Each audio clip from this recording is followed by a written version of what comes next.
The hood's up again. You know what that means, another repair. So recently our top power steering tube, I think it's the low pressure tube, has started leaking pretty profusely. It's a pretty difficult repair typically, but possible.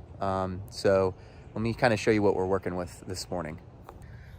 So this line coming out the top of the power steering pump is leaking. It leaks here, and it leaks on both sides.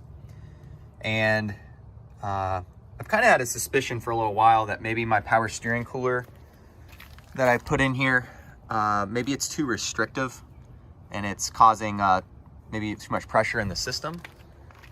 So I bought a actual power steering cooler to try to replace the one on the front with. And I'm gonna replace this top tube as well. The challenging part, there's a couple challenging things, but just getting it kind of in and out is hard.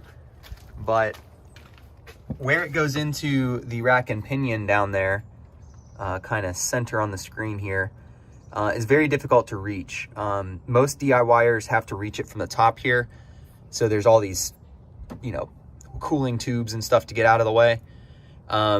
I've got to get under the car because I have a subframe drop. There might just be a chance that I can get to the back fitting from the bottom. So I'm gonna go see if that's possible.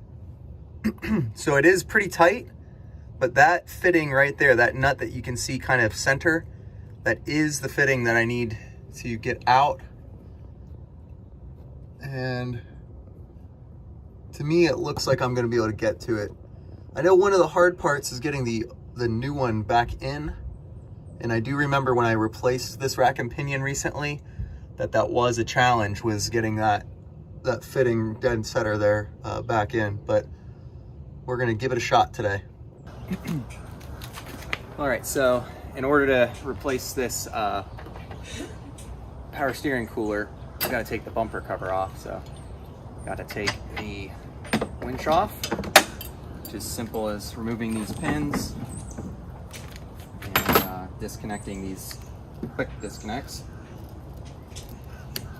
If you're interested in finding out how I got this winch on here, check out my video history. There's a video pretty much showing the wire up and the front hitch receiver build.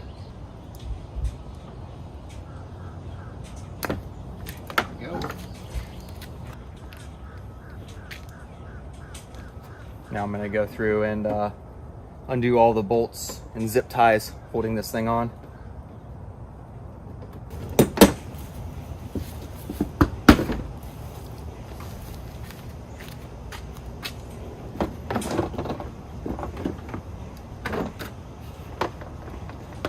I have to disconnect my front spotlights here.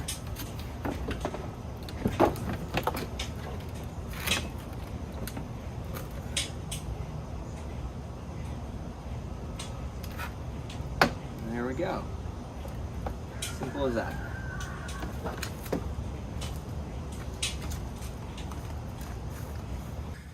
So I don't know if it's possible, but like I said, one of my theories was that this power steering, it's actually a transmission cooler I took off of some truck at the salvage yard. And I don't know. One of my theories is that maybe this is too restrictive for some reason. So I'm going to replace it with an actual Hayden power steering cooler. And this is my transmission cooler setup for those who aren't aware. We got transmission fluid coming from the transmission. I'm trying to remember, I believe I have it running through transmission coolers first to get it down as aggressively as possible. Then it runs through the radiator. I didn't bypass that system. That way, on cooler days, the radiator actually brings the temp back up a little bit before it sends it back in, which I think is important for cooler weather. That way your transmission fluid's not too cool. But so far it's been working pretty well. It's running on a thermostat that kicks it on at 180 degrees, and I can manually turn it on by moving this alligator clip onto the positive. And it moves a pretty good amount of air through there.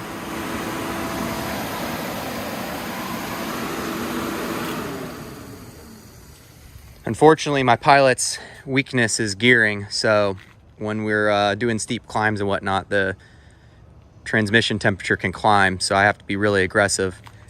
These are actually 2 Hayden transmission coolers as well right there. So you can see here, the power steering cooler that I bought is a lot more simple. And it looks like it has, you know, except for the fittings right here, it looks like it has a lot thicker tubing going throughout it. So I'm hoping that that maybe alleviates some pressure. I got to figure out how I'm going to mount it though. So it bothers me a little bit that the way it's mounted doesn't allow it to be square to the vehicle. That being said, it's on there plenty firm enough, and I'm hoping that this has less restriction on the power steering, and maybe will alleviate any, you know, future leakage from these pressure or these power steering hoses. I need to disconnect that sensor, and then we need to move to the different brackets that kind of hold the hose on. I see one right behind there, so I'm going to work on that right now. It's going to be a little bit hard to have a camera on it. So behind the sensor there was this clip. It was this band just kind of goes around this rubber grommet here with one 10mm screw. So that came out pretty easy. Not sure again where this one hooked in, but I never bothered to put it back. So I'm going to move. I think there's one more bracket, and then there's the end that goes into the rack and pinion. I got to get both of those out. I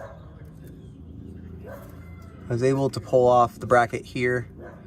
Kind of similar. I'm sure it's got a 10mm bolt, but it wasn't reconnected from my last job. Shame on me. And then I've got to get that nut that's closest, the fitting that's going into the rack and pinion, I got to get that unscrewed. That'll be the last thing holding it in, except for the top bolts, but I'm not worried about the top bolts. So let's see what we can do here. Well, after a lot of tight corner turning with the just the straight end 14mm wrench, I was able to get the end of the power steering tube off.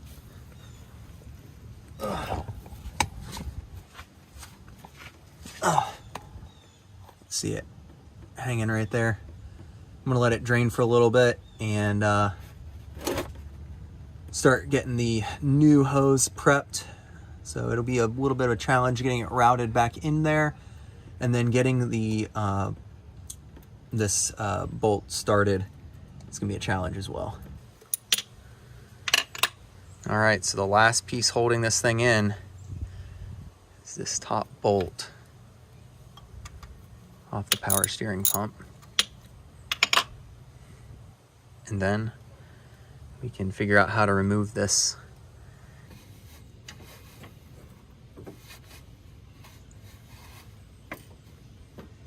So it took like a little loop and twist to get it out of there. And the bends did not look like they were the same at first, but it looked like just one bend was kind of crumpled up. That way it would fit in the box. So that should be fine. So now I gotta move this sensor over.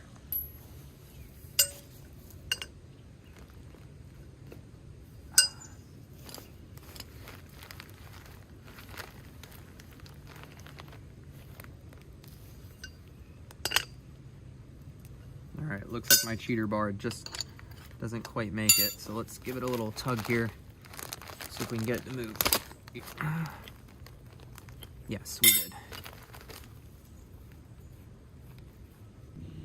All right, so we got the new green O-ring on there.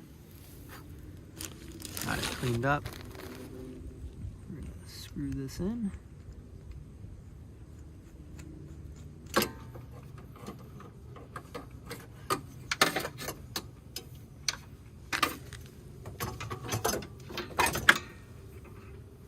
All right, so I was able to get the bottom portion of the power steering line, the hard line, back into the rack and pinion with relative ease. I was worried about cross-threading it, but turned out that that didn't happen. was careful with the threads and I got it all buttoned up. So the last thing I need to do now is refasten some of the different retention straps and plug in the sensor. I already went ahead and buttoned up the top and put on a new O-ring up here. So once I get all that put back together, I just need to top off the power steering fluid. So I think I'm going to leave you there with the repair pretty much complete. And now I'm going to pivot into some cosmetic repairs as we prepare for All-Wheel Drive Festival. Thank you guys for watching. I hope this helps you out. Thanks for supporting the channel. As always, catch you on the next adventure.